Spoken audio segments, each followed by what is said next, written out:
What's up, y'all, and welcome back to OnlyTacticalFans, the place where the Constitution still counts, government overreach gets called out, and yes, we talk about youth hunting like it's not a war crime. If you're new here, smash that subscribe button like a bureaucratic stamping denial on a home confinement request. Today's video is a mail call straight from CRS. That's right, he might be behind bars, but he's still dropping knowledge from the inside like it's a freedom care package. All right. Here's what CRS had to say. Hey y'all, sorry it's been a bit since I wrote in. A lot's been going on with my case and I'm sure you've heard, but today's not about that. Today I want to talk about youth hunting. This came up because I was reading a hunting magazine in my cell and the author, bless his heart, was trying to help but basically came to the conclusion that you should just hand your 10-year-old a 50 BMG and tell them to cowboy up. He started by saying the internet loves the 223-556 for youth, but then spiraled into comparing it to dangerous game rounds like 416 Rigby and 7mm PRC for kids hunting whitetail. No clear parameters, just a blender full of cartridges, names, and bad logic. So CRS said, let's clean this up, and that's exactly what we're gonna do. Let's lay out some actual parameters here, because saying this round is best with no context is like saying everyone should just drive a tank. Here's what matters. Number 1, this is for a kid. Number 2, range will be 300 yards or less. 3, we're hunting medium game, like deer or hogs. 4, state law is a factor. 5, ammo availability. 6, recoil management, and 7, trigger time, aka practice. Cool, let's do this. Rule number 1, the gun has to fit. Length of pull matters. Don't hand your 12-year-old your 24-inch elk rifle and expect them to hit anything but dirt. You want a gun with adjustable length of pull, lightweight, and, sorry boomers, it needs to look cool. Because if it's ugly, they won't touch it. If it kicks like a mule, they'll hate it, and if it's too heavy, it's a safety risk. Also, the round should stay inside the animal. Over penetration is a real danger when you're hunting around others. We're talking 300 yards or less, so this breaks into 2 types of hunts. 1, private land, where you know the layout. 2, public land, where you don't know who's behind that ridge. On private land, pick a flat shooter, something with point, and shoot ballistic like 243 or 223, less math, more meat in the freezer. On public land, you want to drop off something like a 300 Blackout, 7.62x39, 338 ARC, or even a shotgun. That bullet hits dirt quick if it misses, reducing the chance of tragedy. Let's be real, you might be fine freezing your butt off all day and seeing nothing but kids. That's how you kill the spark. You want a target-rich environment, somewhere fun and exciting like hog country or whitetail-packed food plots. We're not prepping them for the rookies yet. That comes later. Right now it's about fun, confidence, and safe success, learning it. And for medium game, you've got a bullet of options. 223, 556, 243, 222, 300 Blackout, 12 gauge, even 308, or 30-06 if you're okay with a little meat loss. Limit yourself at 308 or 30-06 unless you're okay with blowing the shoulder off that deer.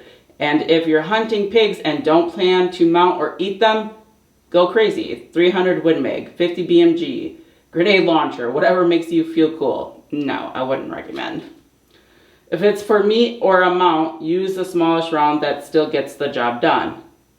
This is a huge one. Check your state laws because, for an example, most of Minnesota can't even use a bottleneck rifle like 7mm PRC. It's shotguns only, and many states are moving to straight wall cartridges only. 350 Legend, 450 Bushmaster, which ironically have less takedown power than the 223 that some snobby author claimed was not enough for hunting. So, should your kid just not hunt if they live in one of those states? Check your laws before you buy, trust me. Also, big one, can you even get the ammo? Yeah, 6.8 SPC is cool until you realize the only shop that carries it is 3 hours away and you left your ammo on the kitchen table. This happened to me, drove across the state, no ammo, had to borrow my dad's old pump shotgun, didn't know how it patterned, hated it, ruined the hunt. So unless there's a very specific reason, pick a caliber you can buy anywhere, even at Walmart in the middle of nowhere. Let's talk recoil. You want to turn a kid off hunting? Hand them a 12 gauge shotgun with a 3-inch slug. Watch their shoulders separate from their body and see how long they keep pulling that trigger. Kids need to learn to pull the trigger with confidence, not flinch in fear. Shotguns kick badly. You can mitigate it with low recoil ammo, but it still hurts. If your state mandates a shotgun, cool. You'll just have to work around it. Otherwise, pick a soft shooter that'll build skill, not bruises. Honestly, this is the most important factor. It doesn't matter how cool or ballistic your cartridge is if the kid shoots it twice a year because it's expensive and painful. Compare the 7mm PRC, $3 a round, hard recoil, fun 5 times a year. 223, 40-cent round, fun light, and shoots 1,000 times a year. Guess which kid becomes a sharper shooter? Trigger time equals confidence, and confidence equals clean, ethical kill. Same goes for 12 gauge. You can feed it cheap target loads and keep them practiced all year. So what's the answer? There's no best cartridge for kids. There's only the best one for your situation. But if you need a starting point, here are the top contenders. AR-15 and 223, adjustable, lightweight, low recoil, tons of ammo.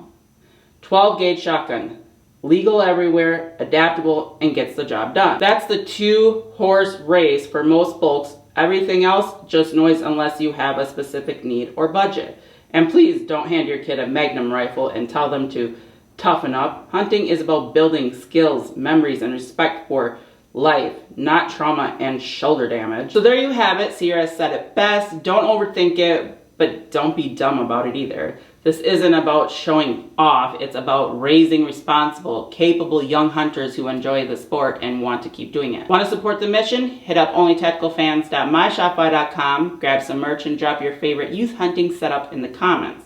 I want to hear what's working for y'all out there and what y'all have planned for your kids. Until next time, keep the powder dry, your rifle sighted in, and your kids in the woods, because freedom isn't inherited, it's taught. But anyways, let me know what you guys think of this video. Give it a thumbs up, comment, and subscribe. If you want to continue to support us, there'll be links down in the description. And as always, we appreciate you guys so much and all you do and watch us and stick for us.